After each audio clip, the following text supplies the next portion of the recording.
Very good afternoon, everyone. Myself, Dr. Preeti Pandey. I am working as an assistant professor in physical education and sports SNC BBPG College. आज मैं खो खो के इतिहास के बारे में आपसे चर्चा करूंगी, लेकिन उसके पहले मैं ये जानना चाहूँगी कि क्या मैं ऑडिबल हूँ। तो मुझे अगर कोई हेल्प कर सकेगा तो बड़ा ही अच्छा रहेगा।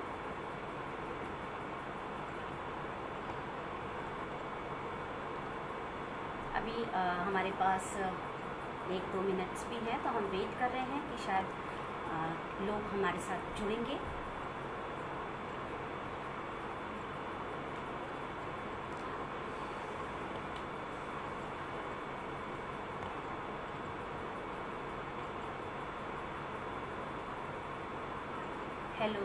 Hello.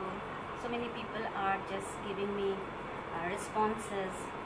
Okay, I am audible. Okay, thank you so much, Mosmi ji. Thank you so much.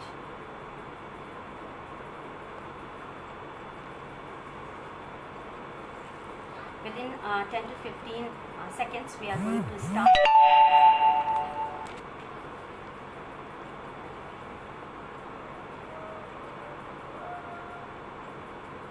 It is about to 1 o'clock और मुझे इतनी देर तक वेट करना है क्योंकि 1 बजे से हमारा ये लेक्चर का सेशन शुरू होना है। तो मैं 1 मिनट का इंतज़ार और करूँगी, तब तक लोग जुड़ भी रहे हैं।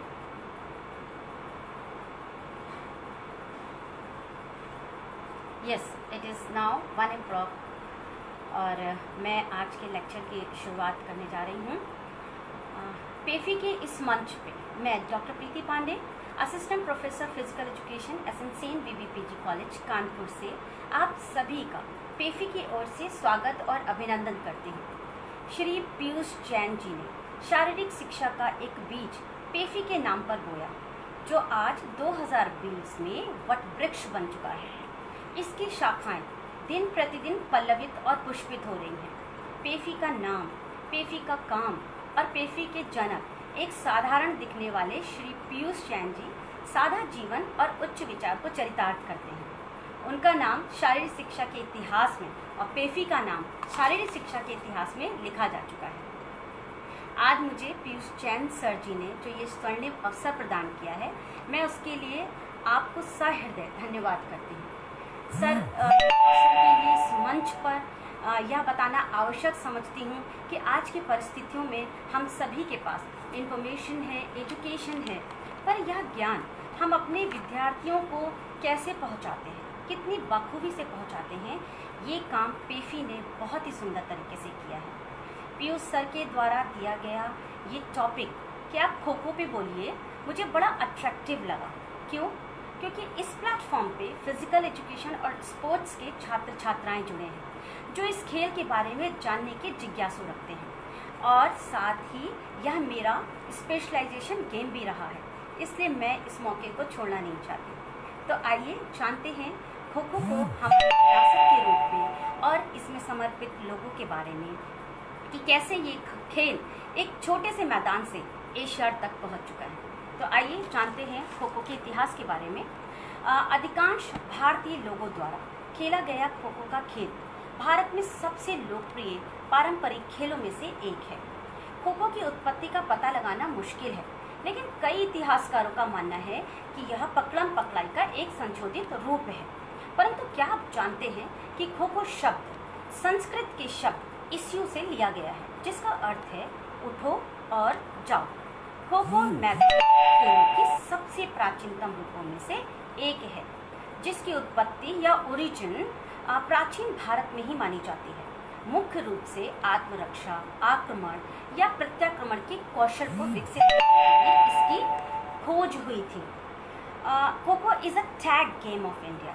Its origins are as old as Mahabharata, with strategies and tactics likely derived from Mahabharata itself. On the 13th day of the war, the Kauravas guru Dronacharya planned the unique tactics Chakravyuh, a special military defense strategies breached by the expert warrior Abhimanyu. He died as he had a fight along with the 7 other warriors and he received heavy casualty. His style of fighting reflects the concept of ring play, a defensive technique of today's which we use now. And another एक इतिहास का एक और उदाहरण देना चाहूँगी, शिवाजी।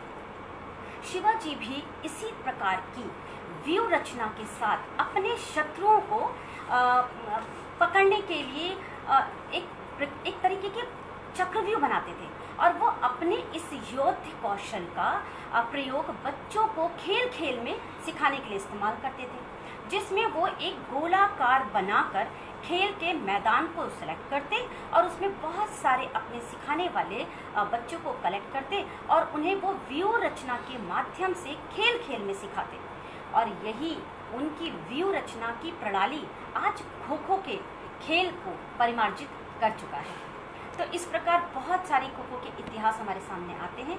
इसके साथ ही साथ माना जाता है कि खो खो का जन्म बड़ौदा भी माना जाने लगा, जहाँ पर गुजरात के गैकवाड़ जी ने, जो वहाँ के राजा थे, वो इस खेल से बहुत ही प्रसन्न हुए और उन्हें ये गेम देख के बड़ा ही रोमांचकारी महसूस हुआ और उन्होंने अपने यहाँ ये प्रतियोगिता कराई।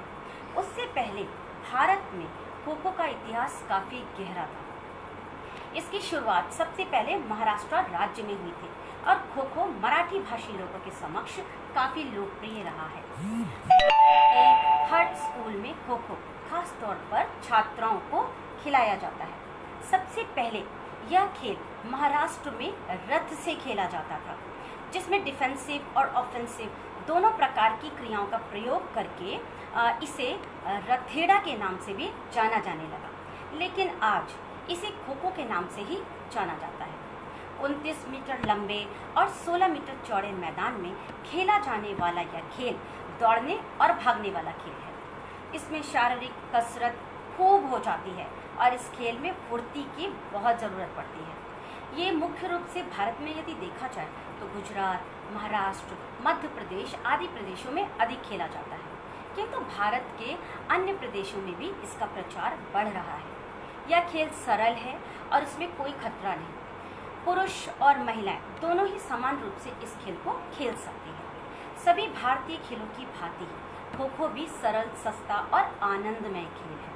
खो खो खेल में न किसी गेंद की आवश्यकता होती है न बल्ले की, लेकिन फिर भी गेंद और बल्ला मैंने इसलिए इस्तेमाल किया क्योंकि cricket is the most popular game in today's world. लेकिन खो खो भी पीछे नहीं है। That has become the second largest game in our country India. हालांकि इस खेल को खेलने के लिए शारीरिक दुरुस्ता, बल, गति और सहनशीलता की आवश्यकता होती है। नियंत्रित गति से चकमा देना, छलना, निकलकर भागना इस खेल को काफ़ी रोमांचकारी बनाता है। खो खो का खेल टीम के सदस्यों के बीच आज्ञाकारिता, अनुशासन, खेल कौशल और निष्ठा जैसे गुणों को विकसित करता है। वहीं कई वर्षों तक तो यह खेल अनौपचारिक तरीके से खेला गया था। पहले इस खेल का एक व्यवस्थित नियम था। खेल की लोकप्रियता के साथ साथ इसके नियम बनते और बिगड़ते रहे। 1914 में पहली बार पूना के दक्खन जिमखाना ने अपने मैदानी खेलों के नियम लिपिबद्ध किए, मतलब उनको सारे नियमों को लिखा गया और उसमें एक खेल खो खो भी था। पहले खो खो में कोई नियम नहीं थे। सबसे पहला नियम पुणे के दक्खन जिमखाना के संस्थापक लोकमान्य तिलक द्वारा बनाया गया, जिसमें मैदान के खेल को खेलने की सीमा को निश्चित किया गया था। इसी कारण लोकमान्य तिलक जी को खो खो का फाउंडर माने जाने लगे। तब से उनके बनाए नियम के अनुसार थोड़े स्थानीय हेरफेर के साथ यह खेल खेला जाता है। इस प्रकार खो खो को लोकप्रिय बनाने के लिए पुणे के दक्खन जिमखाना क्लब ने खेल को औपचारिक रूप से बनाने की और उसे देने की समाज को कोशिश की थी। 1935 में नव स्थापित अखिल महाराष्ट्र शारीरिक शिक्षण मंडल द्वारा नियम का पहला संस्करण आर्यपथ्य खो खो और हुतुतु प्रकाशित किया गया। वहीं खेल में कुछ संशोधन भी किए गए। वर्ष 1919 में खो खो को 44 गज लंबी मध्य रेखा सेंट्रल लाइन और 17 गज चौड़ाई की वृत्तीय दीर्घ वृत्तीय क्षेत्र में परिवर्तित किया। ये एक सर्कुलर वे में बनाया गया स्टार्टिंग में। वहीं 1923 और 24 में इंटर स्कूल स्पोर्ट्स ऑर्गेनाइजेशन की नींव रखी गई और खो खो को देश के सामने प्रस्तुत किया गया। पिछले कई वर्षों में खेल के नियमों में कई बदलाव आए हैं। 1914 में प्रारंभिक प्रणाली में प्रत्येक प्रतिद्वंदी को बाहर आने के लिए 10 अंक मिलते थे और समय निर्धारित होता था। वहीं 1919 में 5 अंक कर दिए गए और खेल को 8 मिनट तक के लिए कर दिया गया। यदि पूरी टीम समय से पहले ही रन बना लेती तो पीछे भागने वाले को उस हर 1 मिनट के लिए 5 अंक बोनस के लिए आवंटित किया जाता था। जैसा कि हम सभी कबड्डी में भी देखते हैं कि पूरी टीम आउट होती है तो बोनस पॉइंट मिलते हैं। ठीक उसी प्रकार थोड़ा सा यहाँ पर भी 5 अंक बोनस के रूप में आवंटित किया जाता था प्रारंभ में। इसीलिए बहुत बार खो खो कबड्डी कबड्डी खो खो एक साथ इन शब्दों का उच्चारण से एक मान लेते थे, लेकिन ऐसा था नहीं। खो खो और कबड्डी की स्किल्स, गेम्स, उसके स्ट्रक्चर में काफ़ी अंतर है। अन्य बदलाव खेल के मैदान में भी किए गए, जैसे दीर्घवृत्ताकार यानी सर्कल से रेक्टेंगुलर आयताकार में बदल दिया गया। वहीं 2 खंभों के बीच की दूरी 27 गज तक छोटा कर दिया गया था और प्रत्येक खंभों के बाहर 27 गज बाई 5 गज की दूरी पर डी जोन यानी कि जिसे हम फ्री जोन एरिया के नाम से जानते हैं उसे बनाया गया। 1956 में all India kho kho federation का गठन किया गया। खो खो की पहली प्रतियोगिता पूना के जिमखाने में हुई। फिर बड़ौदा के जिमखाने में भारतीय स्तर पर प्रतियोगिता का आयोजन किया गया। तब से समय समय पर इस खेल की अखिल भारतीय स्तर पर प्रतियोगिताएं होती रहती हैं।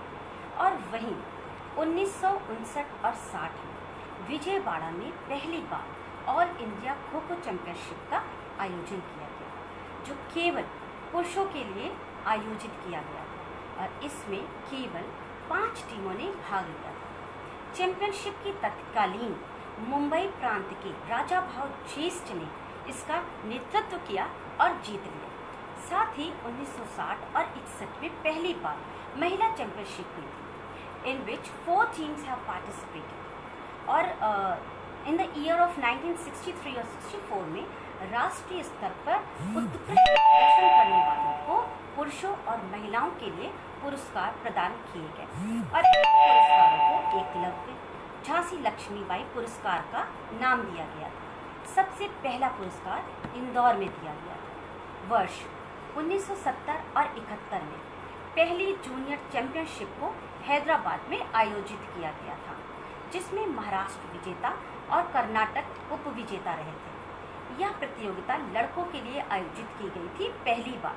उस समय लड़कियों के लिए कोई भी ऐसी कोई प्रतियोगिता नहीं की जाती थी, लेकिन उसी वर्ष उत्कृष्ट प्रदर्शन के लिए वीर अभिमन्यु पुरस्कार भी प्रदान किया गया था।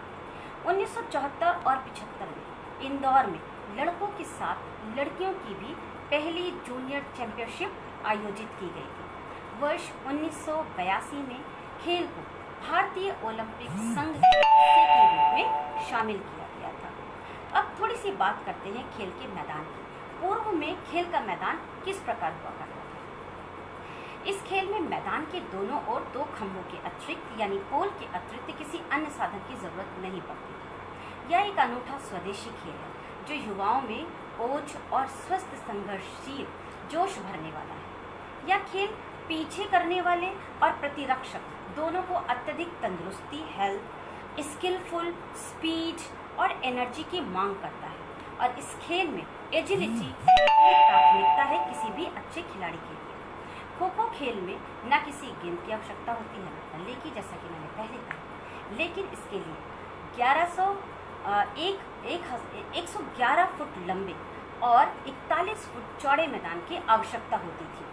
दोनों ओर 10-10 फुट स्थान छोड़कर 4-4 फुट ऊंचे लकड़ी के 2 खंभे गाड़ दिए जाते थे और इन खंभों के बीच की दूरी 8 बराबर भागों में इस प्रकार विभाजित की जाती थी कि दोनों दलों के खिलाड़ी एक दूसरे के विपरीत दिशाओं की ओर मुंह करके अपने अपने नियत स्थान पर बैठ जाते हैं। प्रत्येक दल को एक एक पाली के लिए 7-7 मिनट दिए जाते हैं और नियत समय में उस दल को अपनी पारी समाप्त करनी पड़ती है। दोनों दलों में से एक एक खिलाड़ी खड़ा होता है। पीछे खड़ा होने वाला दल खिलाड़ी विपक्षी दल के खिलाड़ी को पकड़ने के लिए सीटी बजते ही दौड़ता है और विपक्षी दल का खिलाड़ी पंक्ति में बैठे हुए खिलाड़ियों को चक्कर लगा के, रिंग बना के, विभिन्न प्रकार की क्रियाओं के द्वारा चकमा देके अपने आप को बचाने का प्रयास करता है। खो खो के क्रीड़ा का क्षेत्र का आयताकार होता है आज की डेट में 27 बाई 16 मीटर और मैदान के अंत में 2 फ्री जोन बनाए जाते हैं। आयताकार की भुजा 16 मीटर और दूसरी भुजा 1.50 मीटर होती है। इन दोनों रेक्टेंगल के मध्य में 2 पोल्स लगाए जाते हैं जो 120 से 125 या 22 सेंटीमीटर तक हाइट में होते हैं। केंद्रीय गली 24 मीटर लंबी रखी जाती है और 30 सेंटीमीटर चौड़ी होती है। यदि मैं खो खो की कॉम्पिटिशन्स की बात करूँ कि कौन कौन से खेल आज की डेट में पहले से अब तक होते आ रहे हैं, तो बहुत सारे टूर्नामेंट हैं, जैसे कि national championship, senior national championship, junior national championship, higher secondary national championship, sub junior national, mini national, school nationals, federation championship, national women championship, women festival, and so on. So many tournaments are going on at present situation. Even so many invited open tournaments are going to be started in all over the country. Kho-Kho Federation of India KKFI, तो primary sports body for this game is called the Kho-Kho Federation of India KKFI. It has its branches in all the states and it has been conducting mini, junior and open national championship for both male and female. In many parts of India, Kho-Kho Federation of India was established in the year 1956. It is very important. Our Indian Kho-Kho Federation of India was established in 1956 with modern rules of the game under the leadership of late Bhai Narukar of Maharashtra, late Bhupati Majumdar, late Shambhunath Malik and late Deben Bose of West Bengal. लेकिन 1936 Berlin Olympic में सबसे पहली बार खो खो को एक show game के रूप में रखा गया, जिसमें भारतीय टीम की प्रतिभाग करने के लिए हनुमान व्यायाम प्रसारक मंडल के प्रिंसिपल मिस्टर विजय जी को टीम मैनेजर के रूप में भेजा गया और वहाँ पर हिटलर ने इसे बहुत पसंद किया, लेकिन आधिकारिक तौर पर इसके लिए कोई विशेष या किसी प्रकार का प्रयास नहीं किया गया। फलस्वरूप ये खेल काफ़ी पिछड़ गया उस दौरान। लेकिन 1937 में भाई नरूकर जम्मू के एक मंत्री श्री शर्मा जी से मिले और उन्होंने फेडरेशन में प्रेसिडेंट बनाया गया और ओंकार जी जनरल सेक्रेटरी बने। कुछ समय पश्चात यशवंत चौहान जी जनरल सेक्रेटरी बने, जिसके बाद BN गाडगिल एवं शंकर नारायण जी ने भी जनरल सेक्रेटरी बनकर खो खो के खेल को बढ़ाने के लिए महत्वपूर्ण भूमिका निभाई। वर्तमान समय में 2017 से लेकर 2021 तक kho kho federation of India के प्रेसिडेंट श्री सुधांशु मित्तल व general secretary MS Tyagi ji हैं। इंटरनेशनल खो खो फेडरेशन 2018 में बनी, जिसके प्रेसिडेंट सुधांशु मित्तल तथा जनरल सेक्रेटरी इंग्लैंड के श्री रोहित हल्दानिया और भारत के दीपक मेहता जी नियुक्त हुए। इनके डायरेक्टर मिस्टर ब्रिज तथा MS त्यागी जी हुए। इसके उपरांत यदि मैं खो खो के एशियन बॉडीज की बात करूं, तो मिस्टर दीपक मेहता प्रेसिडेंट एवं MS त्यागी एक्टिंग सेक्रेटरी के रूप में कार्यरत हैं। The Asian Kho-Kho Federation was set up in the year of 1987. This is very important to know that the Asian Kho-Kho Federation was set up in the year 1987, where third SAF Games was held in Calcutta in India. Countries which joined Asian Kho-Kho Federation was India, Bangladesh, Maldives, Sri Lanka and Pakistan. In 1996, first AKKF Championship planned in Kolkata, India. Second Asian Championship was held in Dhaka, Bangladesh. Countries which participated in championship were India, Pakistan, Sri Lanka, Japan, Nepal and Thailand. You can see all these countries are nearby our nation. अब वर्तमान समय में 20 देशों में खो खो खेल अपना लिया गया है, किंतु 5 देश के अंतर्राष्ट्रीय स्तर पर हो रही प्रतियोगिताओं में प्रतिभाग करना आरंभ कर दिया है, जिससे कि नेपाल, जिसमें कि मुख्य रूप से जो टीमें पार्टिसिपेट कर रही हैं आज की डेट में वो नेपाल, बांग्लादेश, पाकिस्तान, श्रीलंका और साउथ कोरिया है। आज तक 15 देशों में खो खो फेडरेशन की स्थापना हो चुकी है। जकार्ता में संपन्न एक मीटिंग में साउथ एशियन देशों ने इसे एक नियमित खेल के रूप में मान्यता प्रदान की है और इस मीटिंग में मिस्टर MS त्यागी मौजूद थे। खो खो खेल के विकास में जिन महान हस्तियों का योगदान रहा है, यदि मैं आज उन व्यक्तियों का नाम इस मंच से नहीं ले पाई तो इस खो खो के इतिहास बनाना यहाँ पे सार्थक नहीं होगा। नाम किसी का भी नाम यदि छूट जाता है तो वो हमारे स्मृति पटल पे हमेशा अमर है, लेकिन जिन नामों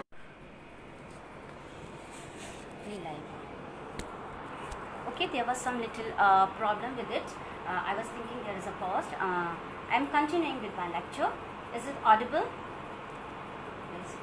It is audible. Okay, thank you so much.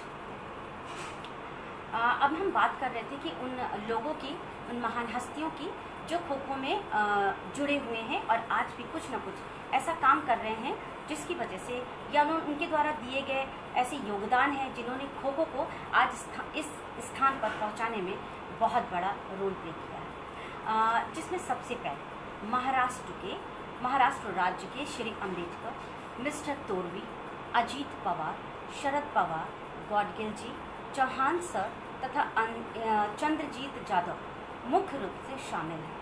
यदि प्रसिद्ध क्लब्स की बात करूँ, मेनली जो महाराष्ट्र में हैं, तो उसमें विजय क्लब, नव महाराष्ट्र क्लब तथा मित्रा क्लब प्रमुख हैं। इसके साथ हैदराबाद के चंदा हुसैनी जी, कर्नाटक के ओमकार प्रसाद एवं शंकर नारायण जी, नागपुर के मिस्टर दावे एवं पाटिल जी ने खो खो के लिए अमूल्य योगदान दिए। पंजाब की बात करूं तो श्री सूदमान सिंह, श्री जगत सिंह चौहान की भूमिका खो खो को आगे बढ़ाने में बहुत महत्वपूर्ण रही है। जम्मू एवं कश्मीर के श्री भूपेंद्र सिंह, केरल के श्री सिल्वर राजन एवं मिस्टर पिल्ले, उड़ीसा के श्री जयसू, गोवा के श्री लिम्बा और गुजरात के श्री पटेल। और बात करूं उत्तर प्रदेश के, मेरे प्रदेश की, तो श्री किलेदार जी, श्री हंसमुख जी और प्रेजेंट अगर मैं बात करूं तो श्री अजय दीक्षित जी बहुत उम्दा काम कर रहे हैं खो खो को आगे बढ़ाने में। उत्तराखंड की बात करूं तो श्री मेहता जी, चंडीगढ़ DAV के रविंद्र तलवार, अरुण जी, परमजीत सर, अश्विन जी एवं उपकार जी, ये वो नाम हैं जिन्होंने एक उच्च श्रेणी खिलाड़ी बनने के बाद खो खो में एक कोच की भूमिका निभाई एवं चंडीगढ़ राज्य में खो खो को जिंदा किया और आगे बढ़ाया। अगर मैं इसके साथ और लोगों की बात करूं तो आज खो खो 749 जिलों में से 526 जिलों में खेला जा रहा है। साथ ही साई के कोच एवं कुछ अन्य महत्वपूर्ण लोग जिन्होंने खो खो के खेल के विकास के लिए अपना तन मन निछावर कर दिया, उसमें हैं RDG गौतम सर, श्री ब्रजेंद्र पाल सिंह जिन्हें हम लकी सर के नाम से जानते हैं और आज वो साई के लखनऊ में as a additional director retired भी हो चुके हैं। इसके साथ ही श्री नटराज सर जो कि कोच कम ट्रेनी ज़्यादा थे और श्री योगेंद्र सर महत्वपूर्ण हैं। ये तो रही देश की बात, पर अब अगर मैं बात करूं अंतर्राष्ट्रीय स्तर पर खो खो की तो till now I think 3 Asian Kho-Kho Championships have been held so far. In India, it has done in twice, 1996 and 2016, and Bangladesh in 2000. As per the bilateral promotion, Kho-Kho test matches have been played between India and England, and India and Nepal, and India and Sri Lanka. Coaches have been reputed in several countries, including South Korea, Afghanistan, Iran, Singapore, and Sri Lanka to train players internationally. Even Kho-Kho Federation of India has already conducted the first ever Level 1 international coaching camp in 2 phases to give technical support to all the affiliated countries. The first phase, which have already done in February 2003 to March 20th this year only, in which total 66 players from 16 countries have been trained on mats at Jawaharlal Nehru Stadium, Delhi. Ms. Harshita Tripathi took this camp as a resource person from India, and she belongs to Kanpur, my place. So I feel proud to mention the name here.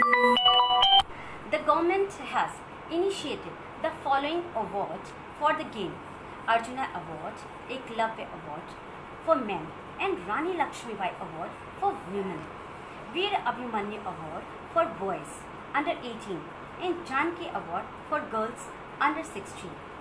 In the year 1960, Kho-Kho Federation of India shouldered responsibility to popularize this game in schools, colleges, clubs and universities.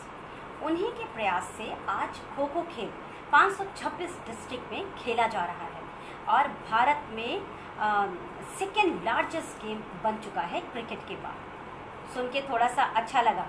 Kho-kho federation of India started to organize junior national championship boys in the year 1970s and for girls in 1972. The best award in junior national to encourage and youngsters instituted Veer Abhimanyu for boys and Janki in girls section. In the year 1980s, sub-junior national was introduced in both the section of boys and the girls.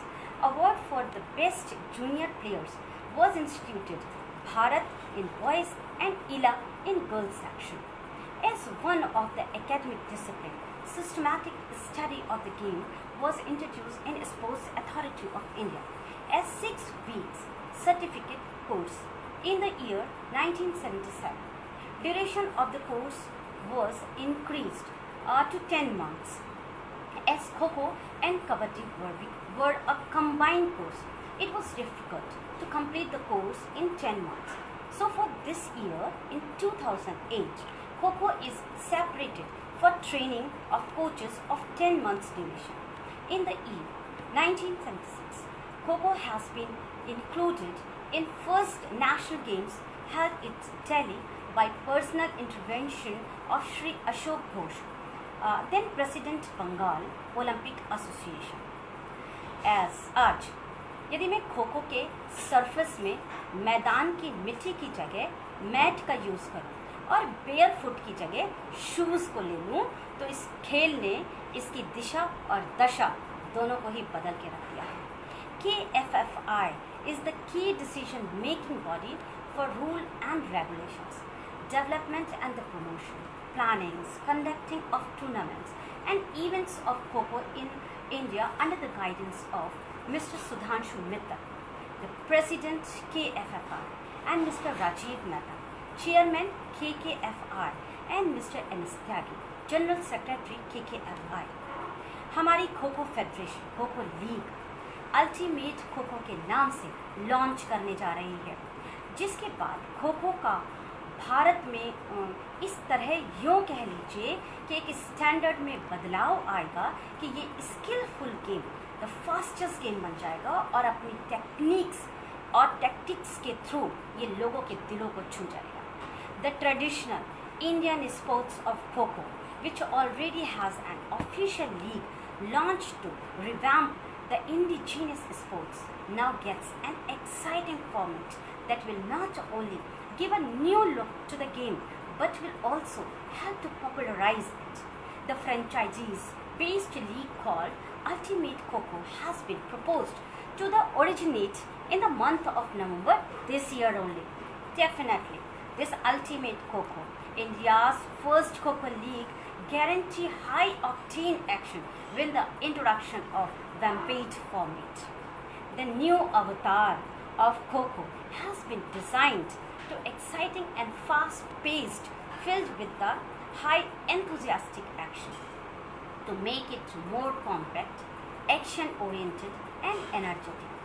2 minutes have been waived off from the original 9 minutes to play in an innings, and duration of each turn will now be the 7 minutes in a new format, bringing in more strategic gameplay with 4 turns in 2 innings per match. The 28 minutes match promises to keep the spectators on tenterhooks.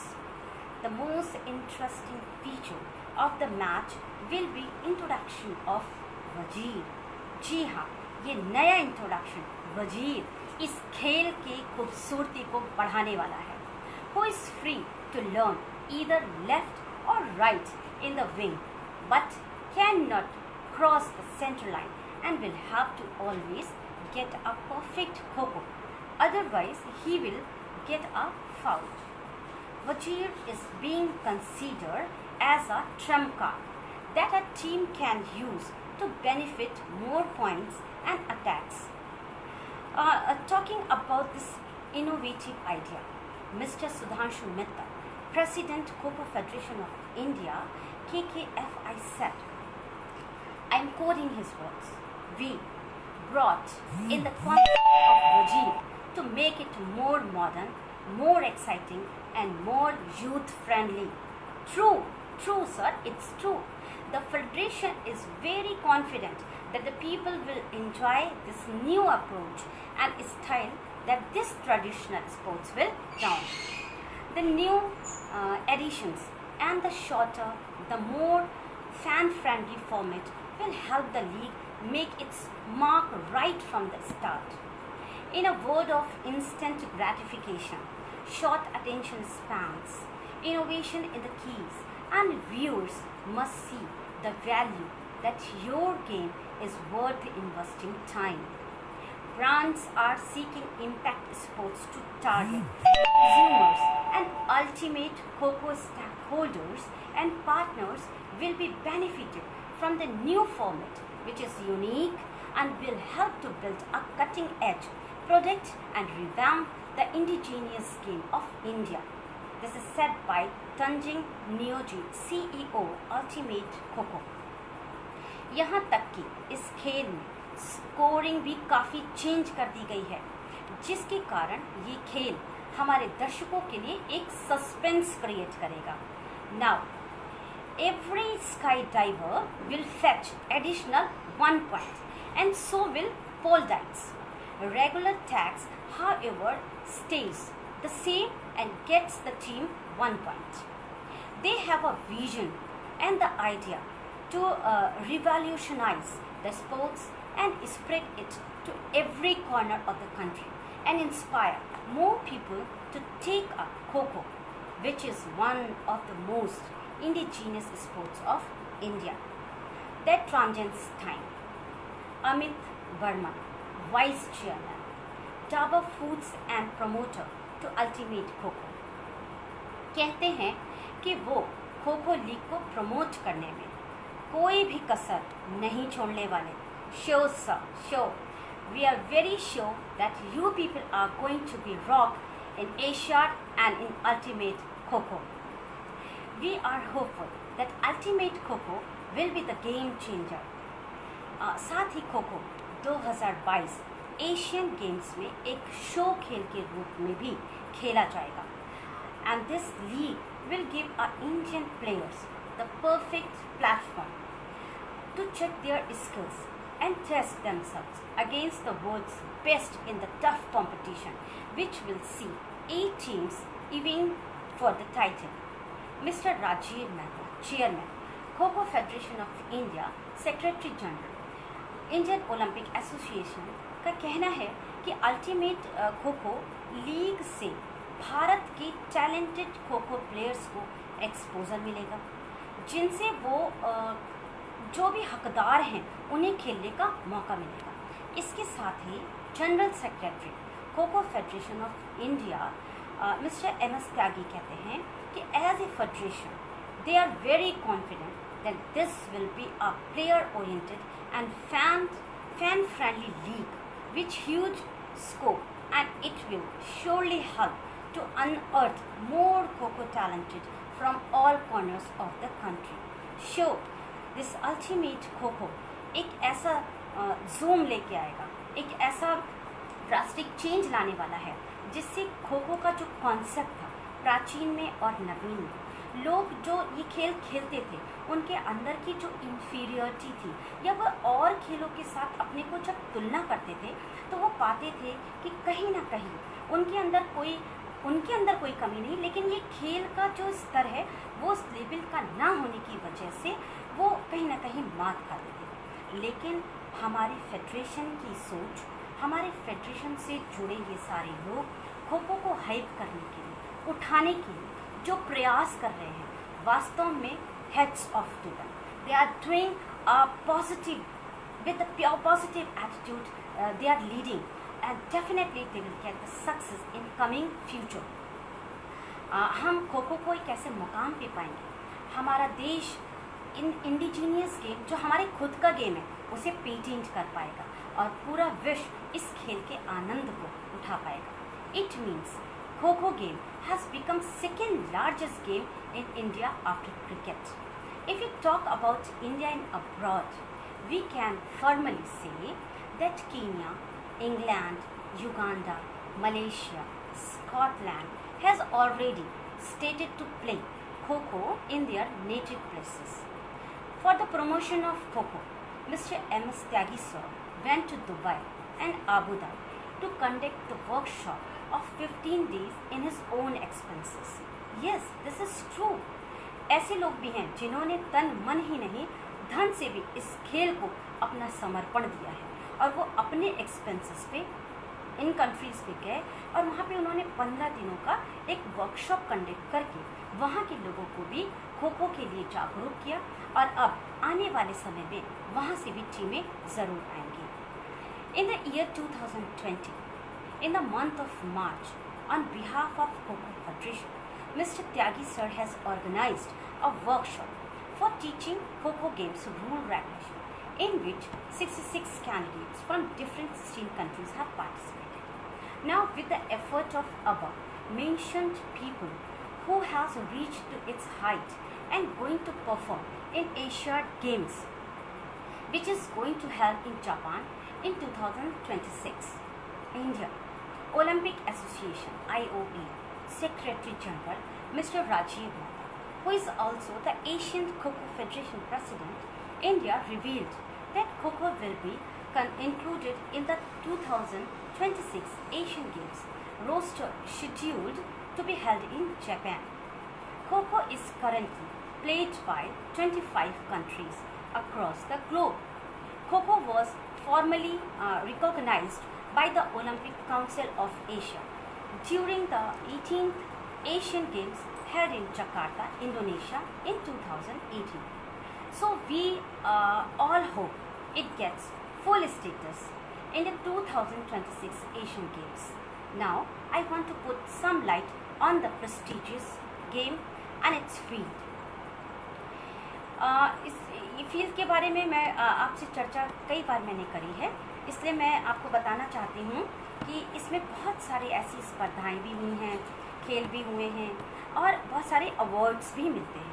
तो awards के बारे में थोड़ा सा इसका future और present में बताना चाहूँगी, पास्ट में बताना चाहूँगी कौन कौन से ऐसे मुख्य लोग हैं जिन्हें ये अवार्ड मिला है।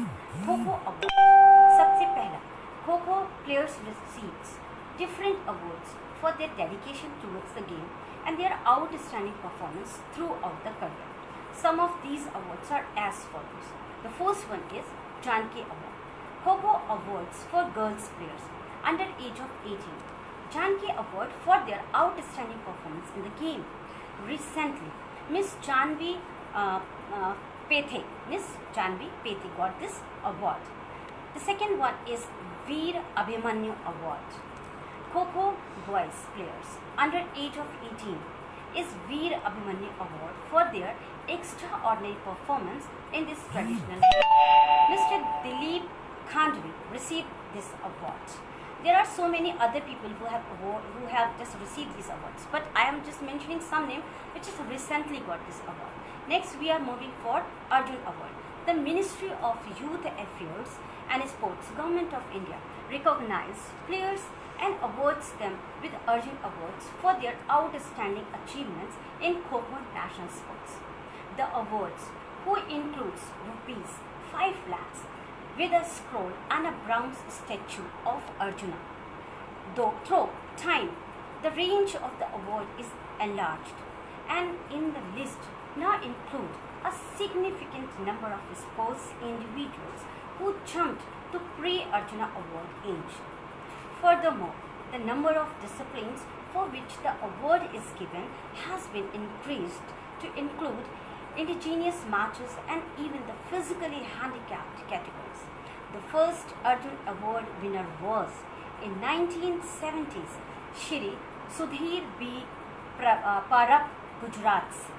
यस, 1970 में श्री सुधीर बी प्रभा गुजरात से उन्हें ये पहला पुरस्कार मिला। और यदि मैं अंतिम की बात करूं या इसके बीच के लोगों की बात करूं तो श्री आर धरवाकर, सरोरकर, तालकड़, ये लोग बहुत सारे ऐसे लोग हैं जिन्हें ये पुरस्कार मिला। साथ ही वीना नारायण परब भी इस पुरस्कार को प्राप्त कर चुके हैं। लेकिन लास्ट अर्जुन अवार्ड जिन्होंने रिसीव किया वो 1998 में मिस शोभा नारायण, जो कि कर्नाटका की थी, इन्होंने इस पुरस्कार को रिसीव किया। उसके बाद अवार्ड मिलने बंद हो गए क्योंकि मिनिस्ट्री ऑफ स्पोर्ट्स ने ये पुरस्कार केवल एशियाड या ओलंपिक में प्रतिभाग करने वाले खिलाड़ियों को ही देना आरंभ कर दिया। किसी भी पुरस्कार को देने के लिए एक फॉर्मूला होता है, ये तरीका होता है, और उस तरीके में वो स्कोर्स जो खेले हुए मैचेस, टूर्नामेंट्स इंटरनेशनल लेवल पे होते हैं, उनमें स्कोरिंग दी जाती है और उस स्कोर के बाद जो भी खिलाड़ी उस स्कोर को ज़्यादा प्राप्त करता है उन्हें ही ये पुरस्कार दिए जाते हैं। तो इसी क्रम में यदि हम देखें तो खो खो तो उस समय एशियाड या इंटरनेशनल लेवल पे खेला नहीं जाता था, जिसके कारण से ये अवार्ड मिलने भी बंद हो गए थे। लेकिन मिनिस्ट्री ऑफ स्पोर्ट्स को चाहिए कि वो इन खेलों को आगे बढ़ाने के लिए और भी विभिन्न प्रकार के पुरस्कारों को दे सकता है और इस खो खो से जुड़े लोगों को मोटिवेट या प्रेरणा के रूप में मदद कर सकता है। अन्य खेल की बात करूं तो एकलव्य अवार्ड जो पुरुषों के लिए दिया जाता था। The government of Karnataka recognized Eklavya award for the kho kho game. The government of Karnataka award the medal to the man who perform with enthusiasm and passion. Adarsha CP received Eklavya Award for his dedication and towards game Kho-Kho in the year 2008. इसके बाद बात करूं तो Rani Laxmibai award for women. The award includes prize money of 1 lakh for exceptional performance by women in Kho-Kho game. Rani Lakshmibai Award coined after Rani Lakshmibai, the Queen of Jhansi, who fought bravely against the British Raj. Now, UP government used to give this the ceremony of the award, in which a citizen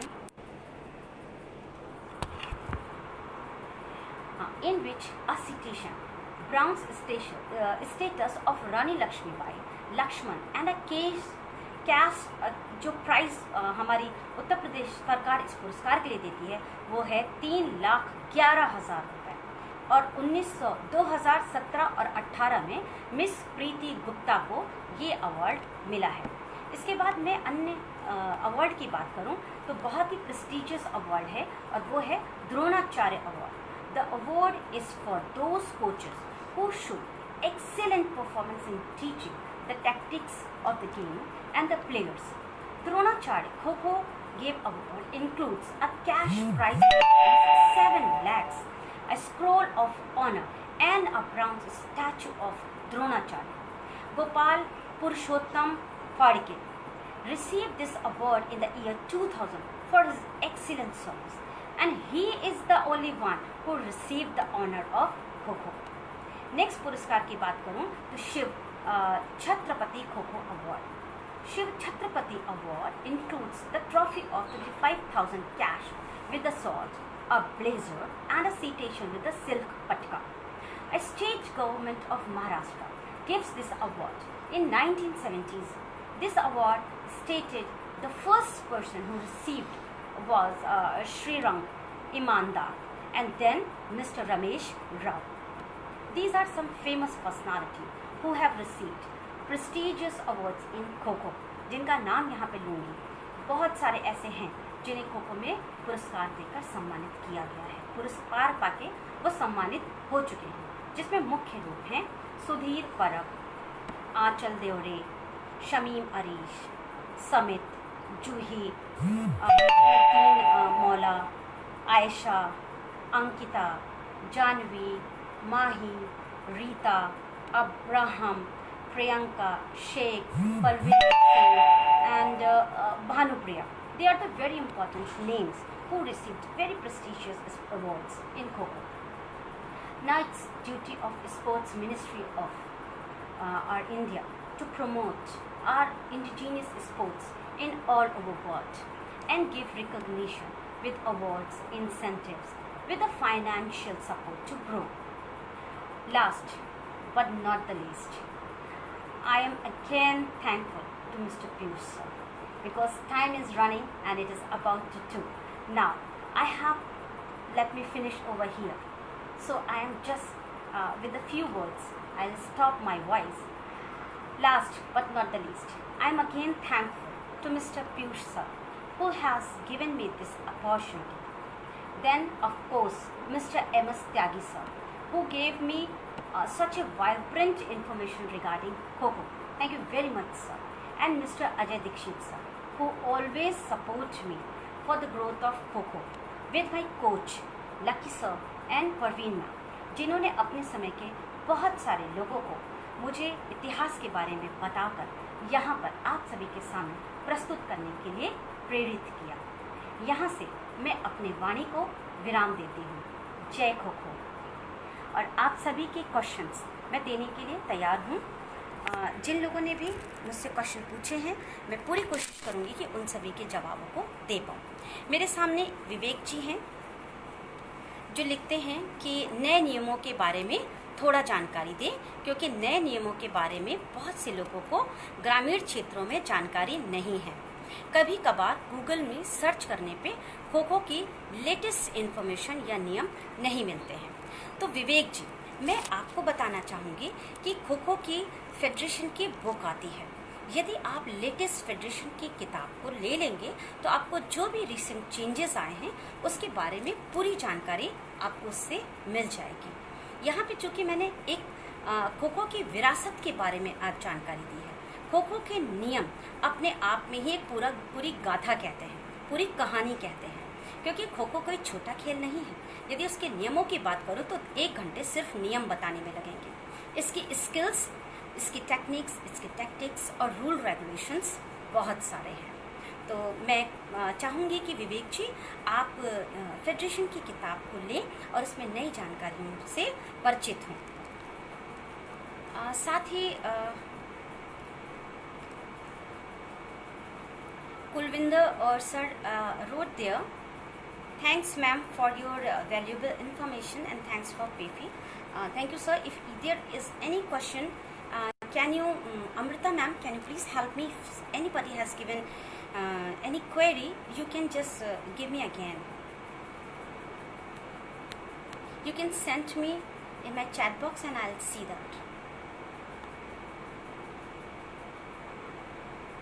अगर किसी की query है तो वो इतिहास के बारे में, तो वो मुझसे पूछ सकता है। Thank you Aditya sir.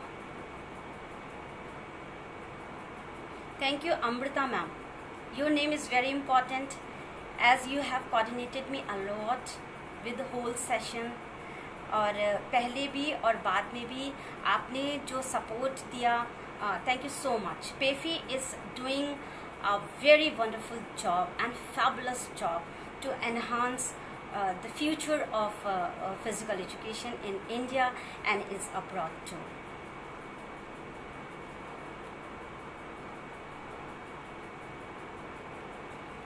Akhilesh sir has written कि आज live doctor Preeti Pandey ma'am का खो-खो का कमाल का ज्ञान देखने को मिला।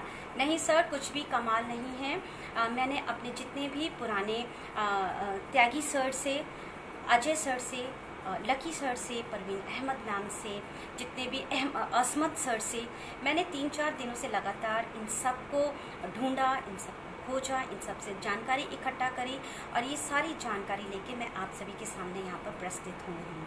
और हमारे सीनियर्स ही हमारे लिए इतिहास को बताने के लिए सबसे अधिक सक्षम व्यक्ति हैं। I think I have finished my session over here. Thank you, Pefi, for giving me such a wonderful session, and I hope the Pefi will grow day and night. Thank you very much.